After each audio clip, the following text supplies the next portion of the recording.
I am back after my hike today. I found 6 sheds. That's always a good day when you find 6. So today was an awesome day. I'm putting together 3 different days of videos. Monday I went out with John. We went to 2B, New Mexico and Arizona. Not much luck. Yesterday I went back to Area 1 and looked around where I looked before. Because from my past experience, if you find some sheds there, there's usually more sheds there. And I found a few more, nothing great. Today I went out and I found 6 and I found some decent ones. The best one is right there. I'm gonna score it later and do a video on scoring it and see how big it is. But 3 days, 3 hikes, and 9 sheds officially. So not bad. I had a lot of fun. That's the whole point. So enjoy, and I'll map it all out for you and show you a map of each area I went to in case you ever want to go.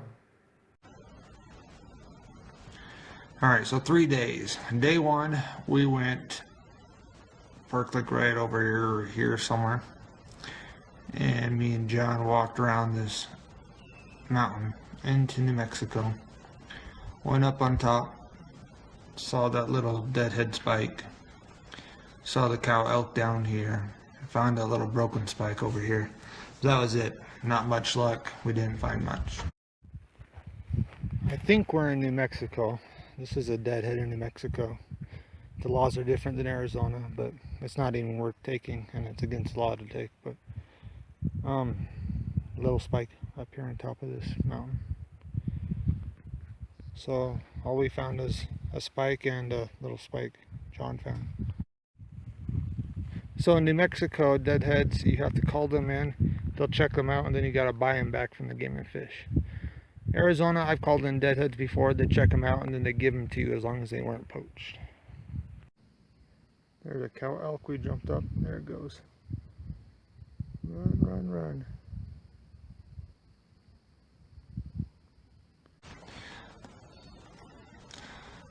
Okay, on day 2, I went, this is right where I found that great big heavy broken set on this bench. So I wanted to hit this bench again and look around, hoping to find a newer set for him. So I parked right here. I went on top, walked the top, which I don't like doing. Didn't find nothing on top. I walked way on the top, went down, walked down in this area. And this little valley right there is where I found the elk shed and the deer shed right there on the sides of the hill on the benches. And that's where I went day 2. Here's my first deer shed in a long time. Yesterday I was out looking 2B. Didn't find anything. I'm back in area 1 in the Cedars. I did find that little spike deadhead, but now I'm area 1. I found a deer shed. I haven't found a deer shed in a while. I'm kind of in that area between close to Indian tanks where I wanted to get. There it is. There's one I spotted from clear across. I wasn't expecting to find one out in the open. Right out in the open.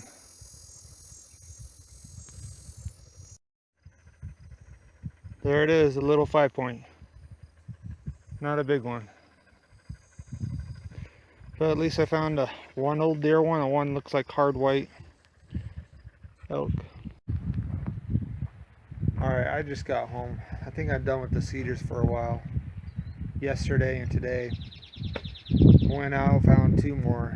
Well, I found a few little things yesterday, but not much.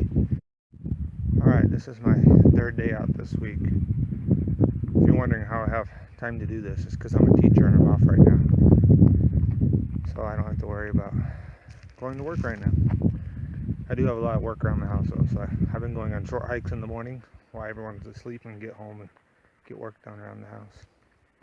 I know I said I was done with the Cedars, but I ended up going back to the Cedars. There's just one spot I'm trying to get to, but I haven't been able to get to it, but I'm still in the Cedars today, and hopefully we can find something. Alright, I found my first antler. You see it right down there. There it is. Looks like a chalk. Yeah, just an old chalk.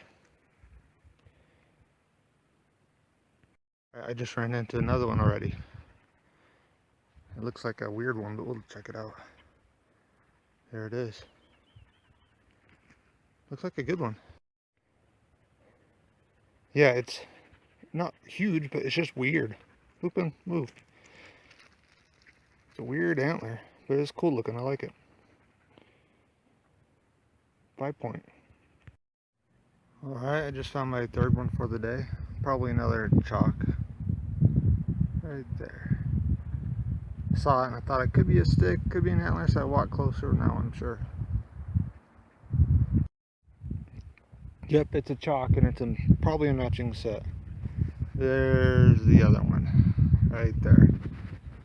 So now I'm up to 4 today. That's good. And I didn't even hike but less than an hour and I found 4. There it is, matching set. Alright, so second matching set I found this year, so it's just a little old. Maybe 3 years old. Not bad. I'm gonna have too much stuff. I'm gonna have to go home. I like the big 5 points like this with the big weld tail. It's cool. It's got a little 6 on it though. Alright, I just found another one tucked under that log, so that's number 6. That's a good day. Just a little one. Alright, I made it back. I decided to go into the Cedars one more time because I found 6 sheds. It was great. Alright, I already recorded this once, but I'll record again. It's kind of windy outside. So 6 sheds today. That's good. And when I'm looking in the Cedars, I used to hate looking in the Cedars because if you're walking around in the flats, you can walk around for miles and miles and you're just wandering around. But that's not what I do when I look for sheds. I spend a lot of time looking at maps, and on the maps I'll find the little benches, the valleys, the bowls, and then that is where I plan to go. On a bench, it's a lot smaller of an area to look. I can look on the whole bench, but I can't look in the whole entire big flat of Cedars. And all of those sheds I've been finding have been on benches and valleys and bowls, mostly benches. Today a lot of them are in these little bowls and valleys actually. But that's how I find sheds. It's not just wandering around, it's looking at maps, getting a feel for where the elk are and where they might go and be. Alright, I hope you guys get out and find sheds. And oh, my son Conway always says I'm supposed to say subscribe. So subscribe, I guess. Day 3, my best day. It was right, that's where I went the first day, and I went back kind of that same area. In this little area, in this little bowl, these little benches. That's where I found those antlers. 2B is a lot of state trust land, which you can't hike on it unless you have a valid hunting license and you're hunting. So whenever I go out, I'm always hunting because I have a hunting license. You can't camp unless you buy a permit. You could just go hiking if you buy a permit, but state trust land, you need a valid hunting license and be hunting to go on it. And 2B is full of state trust land and full of private property, and you gotta hard to get to places because there's private property mixed in with the state trust land.